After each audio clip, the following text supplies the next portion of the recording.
Sehatra ny fampianarana kosa indray mpampianatra raiky amin'ny 50 ny Ara Isala anatanteraka ny fitsarana ny kopim-panadinana amin'ny taranja baccalauréat teknika nandritra ny baccalauréat amin'izao fotoana izao. Ny alatsinainy 20 aogositra no iroso amin'izany ireo mpampianatra ireo araka ny fanazavana nentin'ny Taleny ny ofisin'ny baccalauréat Antananarivo.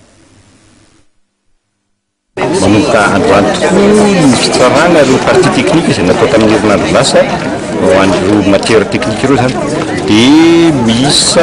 151 ireo correcteur ireo misy avy any amin'ny périphérie, misy avy eto Antananarivo.